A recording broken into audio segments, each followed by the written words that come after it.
Okay, so India's defense ambitions, they're really something else. We're talking about becoming completely self-reliant in defense while also modernizing the entire military. Huge undertaking. It is, and the numbers are staggering. Like, we're looking at potential orders over the next decade hitting, I think it's something like $138 billion. Yeah, that's not just a large number. Yeah. It's a sign of a fundamental shift, reshaping India's defense landscape, really. Exactly. And for our listeners, especially those prepping for the UPSC exams, this is big.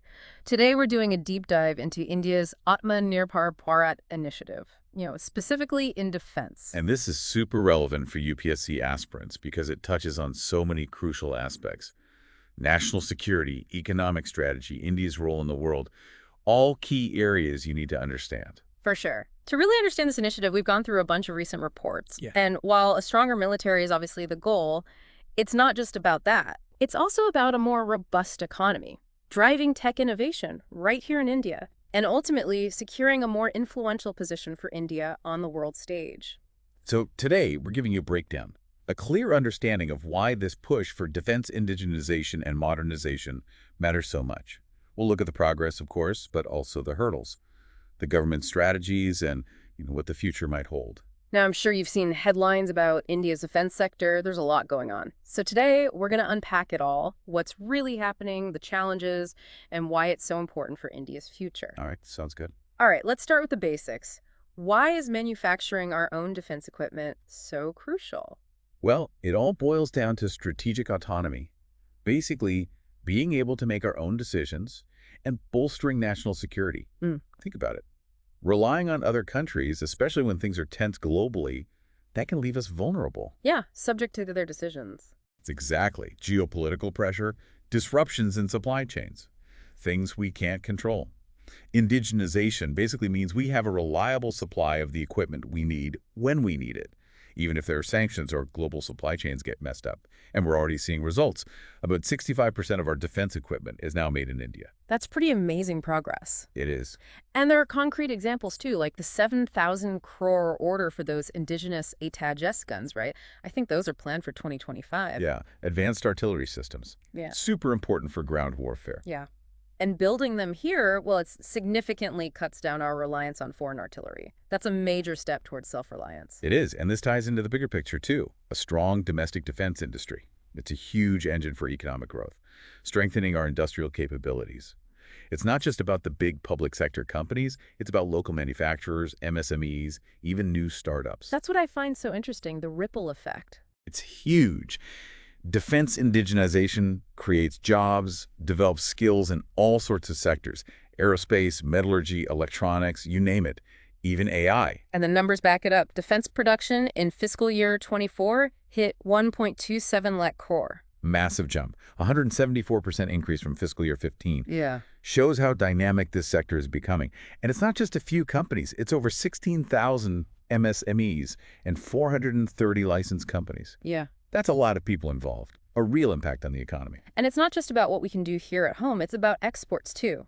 And, strengthening our position globally. Yeah, defense exports. They're not a small thing anymore. They're becoming a core part of India's strategic influence. Makes sense. We're offering good quality defense platforms to other countries. Right. And that not only boosts our economy, but it also strengthens defense cooperation and, helps build relationships. It's soft power. Exactly. And there are examples of this happening already, like the Tejas light combat aircraft, the Akash missile system, those fast interceptor boats, all made in India, all attracting interest from other countries. Really driving our strategic goals. They are. And the growth in exports has been incredible. In FY24, we hit an all-time high, 121,083 crore. Wow. That's 30 times higher than what we saw in FY14, which is only 686 crore. That's not just about more money. It's a fundamental shift. Right. From being a buyer to potentially a major seller. Gives us more leverage in our partnerships. Yeah. And it's not limited to a few countries. We're exporting to over 100 countries now. The U.S., Armenia, for example. The world is seeing that Indian-made defense products are reliable. They're good quality. This whole thing about being self-reliant, it also provides a cushion, right, against global uncertainty. Things like supply chain disruptions, which we've seen a lot of lately. Absolutely. Having our own capabilities means we're less vulnerable to global disruptions, sanctions, political instability. Remember the Russia-Ukraine war? That really showed how fragile global supply chains are. and how important it is to be self-reliant. It's not just about the big weapon systems, it's about the parts, the spares. Right, making sure our military is always ready. And the positive indigenization lists are a big part of this. Over 5,500 items are on those lists, and over 3,000 are already being made in India. Wow. That's a lot of progress. It is. And this whole push is creating something special in India, a real environment for technological innovation, a boost to our R&D ecosystem. We're not just buying technology anymore, we're creating it. That's the goal. We want to become a producer of cutting-edge defense technology. And initiatives like IDEX and 88IT are key. They connect what the military needs with the innovation happening in startups and universities. That's where the breakthroughs in AI, autonomous systems, quantum tech are happening. It's about fostering that innovation at every level. It is. Over 600 startups are now working through IDEX. And as of February 2025, 619 startups and MSMEs are involved through IDEX, with almost 450 crore allocated to their projects. That's serious investment. It is, and we're seeing real results. Samarthya 2025 is a great example of that, showcasing the Rudram II missile, the naval anti-ship missile, the QKD systems, all developed here. And what I find fascinating is how this effort is connected to, inclusive development. It's not just about the big cities. Yeah, the defense industrial corridors and those manufacturing clusters, they're actually driving growth in areas that haven't been big industrial centers in the past. So more jobs in those regions. Exactly. More opportunities for local entrepreneurs, more investment in Tier 2 and Tier 3 cities. And those corridors are attracting serious investment. Over 8,658 crore in the Uttar Pradesh and Tamil Nadu corridors, and 253 MOUs worth over 53,000 crore have been signed. Yeah. That's a clear sign of future investment, and you see these emerging defense hubs. Lucknow, Coimbatore, Hauser, it's great to see. It is. So we've talked about the why self-reliance is so important. But what about the how? Right. What are the biggest roadblocks India is facing on this path to modernizing and indigenizing its defense sector? Well, one of the biggest, and it's a tough one, is technology gaps. We've made progress, but we're still behind in certain key areas, like advanced engines, high-performance semiconductors, precision electronics. Yeah, it makes sense. Those cutting-edge technologies, they're the hardest to develop from scratch. Exactly. And even for some of our most important platforms, advanced fighter jet engines, ESR radars, heavy-lift transport systems, we still rely on some foreign collaboration or imported components. And that slows things down. It does. Impacts our goal of being fully self-reliant, like take fighter jet engines. Yeah. That's a perfect example. We still don't have a fully indigenous capability to build those for our fighter aircraft. Yeah. Even the Tejas, which is our own design, uses engines from GE Aerospace in the U.S. It highlights the challenges. It does. Another area where we need to improve is private sector participation. We're seeing more companies getting involved, but their involvement in the really high-value, complex systems, it's still limited, both in scale and scope. Why is that? Why aren't more private companies jumping in? Well, there are a few reasons. Defense projects take a long time to develop. That's just the nature of the business. Those long gestation periods, yeah. Right. And then there's uncertainty about future orders. The procurement pipelines aren't always predictable. And access to R&D infrastructure support, that can be limited for private companies. Plus the bureaucratic processes, they can be a bit daunting. All of that makes it less attractive for some companies to really dive in. And that shows in the numbers, right? Yeah.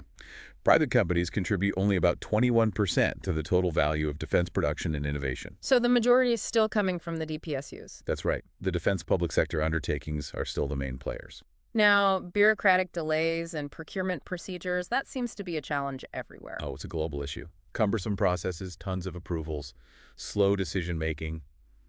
It all adds up. And it affects our readiness. Absolutely. It also makes private companies less confident about investing in defense. They need some predictability. The Light Combat Aircraft program, that's a good example of how long things can take. Yeah, a classic example. The LCA program was approved in 1983. The first prototype didn't fly until 2001, and it's taken even longer to get the aircraft fully operational. Wow. The new DAP guidelines are supposed to address this. They want to reduce these timelines, but we'll have to see if it actually works. R&D is key for self-reliance. How's India doing on that front? Well, DRDO, our Defense Research and Development Organization, they've done some amazing work, developed lots of indigenous platforms and technologies. Yeah. But our overall R&D spending, as a percentage of GDP, it's still low compared to other countries. especially when you look at defense-specific R&D. We're lagging behind countries like the U.S. So we might be innovating in the labs, but getting those innovations into mass production, that's the challenge. That's exactly it. There's often a gap between the lab and the factory floor. Yeah. And the recent increase in funding for the Technology Development Fund to 50 crore per project, it suggests that maybe they're recognizing that this area was underfunded before. So despite all this progress on indigenization, we still rely on imports for some pretty important stuff. That's true. We've made strides, but we still import things like submarines, advanced fighter jets, air defense systems, drones. And that makes us vulnerable, especially in a geopolitical crisis. It goes against the whole idea of Atma Nirbhar Bharat. Right, self-reliance. Yeah. And if you look at the data from CPRI, the Stockholm International Peace Research Institute, India is still the world's biggest arms importer. And our imports have actually been going up recently. And Russia is our main supplier. You mentioned testing and certification earlier. Right. That's another area we need to talk about. Absolutely. Not having enough good testing and certification facilities, it's another bottleneck. It slows down the whole process. So even if we develop new technologies, getting them tested and certified can take forever. Exactly. The Defense Testing Infrastructure Scheme, the DTIS, was launched to create new facilities, but they might not be developing fast enough to keep up with all the new projects, especially in areas like UAVs, electronic warfare, electro-optics. Okay, so there are definitely challenges. There are. But what is the government doing to address them? What are the key initiatives to promote modernization and indigenization? Well, there's a whole range of initiatives. One of the most important is the Make in India program for defense. That was launched back in 2014. Right. And the goal there is to boost domestic manufacturing across the board, reduce our reliance on imports. So that set the direction. It did. And then we saw more specific policies, like the Defense Acquisition Procedure, the DAP 2020. That was a big step forward. In what way? Well, it created specific categories for procurement, like Buy Indian IDDM, which means indigenously designed, developed, and manufactured. Okay. That gets top priority. There's also Buy Global Manufacture in India. So you use foreign technology, but you build it here. The DAP 2020 also emphasizes buying from Indian sources. It sets thresholds for how much indigenous content there needs to be. And then there's the DPEP, right, to specifically help the domestic industry and promote exports. Yes, the Defense Production and Export Promotion Policy, or DPPP, from 2020. Yeah. It has some ambitious goals. By 2025, it wants to see a turnover of 1.75 lakh crore and exports of 35,000 crore. It's all about creating a strong, competitive defense industry that can export globally. We talked about the importance of startups and smaller businesses. Right. And IDEX is key for that. Absolutely. Innovations for defense excellence. It's all about getting startups, MSMEs, even individuals involved in solving problems for the military. And they get funding and support to develop their ideas. Exactly. And it's working. Over 600 startups are now engaged through IDEX. And DRDO, they support this ecosystem too, right, through the Technology Development Fund. Yeah, the TDF. They provide funding to MSMEs and startups to help them develop defense technologies. And they recently increased the funding limit to 50 crore per project. Showing their commitment. They are. And to figure out what imported items can be made in India, there's the SRHN portal. That's an interesting one. It's a platform that lists all the imported stuff. And it encourages Indian companies to step up and make those things here. Over 14,000 items have been indigenized through the portal so far. That's a lot. And then there are the positive indigenization lists. Those seem pretty impactful. PILs, yeah. These are lists of items that can no longer be imported after a certain deadline. There are 5 lists so far, covering over 5,500 items. This is a big boost for local manufacturers. And finally, to attract investment and create dedicated manufacturing zones, we have the defense industrial corridors. Yes, in Uttar Pradesh and Tamil Nadu. They offer infrastructure, incentives, everything companies need to set up shop. And they're attracting a lot of interest. Over 53,000 crore in potential investment and over 8,600 crore already invested. So the framework is there, but what more can be done to speed things up, to really accelerate indigenization and modernization? Well, there are a few key areas. First, we need to seriously ramp up our R&D. More investment, better incentives for collaboration between DRDO, private companies, universities, startups. Everyone needs to work together. It's about fostering that culture of collaboration. Exactly. And creating dedicated defense technology incubation hubs in those industrial corridors could help. We also need to focus on the really cutting-edge technologies. AI, hypersonics, directed energy weapons, stealth, those are the future. And we need to get better at taking the technologies we develop in the lab and commercializing them. Public-private partnerships are key for that. And getting the private sector more involved, especially MSMEs, that's critical. It is. We need to make the procurement process more predictable, more transparent, give companies confidence that there will be orders, maybe set aside some quotas specifically for Indian companies, especially those in smaller cities. We also need to pay them faster, simplify the approval processes, make things easier for them. And the procurement process itself needs to be faster, right? Absolutely. We need to shorten those timelines, use technology to track things, set clear deadlines for approvals, make the whole process more efficient. And we need constant feedback from the military, the developers, the policymakers. And testing and certification, that needs to keep pace with the technology. Absolutely. We need to upgrade existing facilities, build new ones, especially for the newer technologies, UAVs, AI, electronic warfare, communications. Public-private partnerships could be a good solution here. And we need faster certification processes that are tailored to the military's needs. And what about partnerships with global companies, those OEMs, the original equipment manufacturers? That's a good point. We need to move beyond just buying stuff off the shelf. We need to partner with these global companies to co-develop and co-produce advanced systems, especially in the cutting-edge areas. And our defense diplomacy should focus on this. Right. Use our market size to get better deals on technology transfer and IP sharing. Exactly. We have leverage, we need to use it. But how do we make sure all this actually translates into results? How do we track progress and ensure we're actually achieving self-reliance? We need strong monitoring mechanisms and performance indicators. Maybe a real-time dashboard that tracks progress, identifies bottlenecks, hold ministries accountable to indigenization targets, and maybe even create an indigenization performance index to incentivize everyone. More transparency, more accountability. That's how we make sure this all leads to real results. So, to wrap up, India's journey towards self-reliance in defense, it's a huge, complex, but incredibly important effort. It has the potential to transform our strategic autonomy, boost our economy, and increase our global influence. We've made good progress, but there are still challenges. Yeah, closing those technology gaps, getting the private sector more involved, making the bureaucracy more efficient, those are key. But the government has put in place a lot of initiatives, and there are some good ideas for the future. It's a marathon, not a sprint. Exactly. Now, for our listeners, especially those preparing for UPSC, I have a question for you. What do you think will be the single most critical factor for the success of Atma Nirbhar Bharat in defense? It's a big question. It is, and it has huge implications for India's future. Now, for those of you studying for UPSC, I hope this deep dive has been helpful. It's a key topic for both the mains and prelims exams.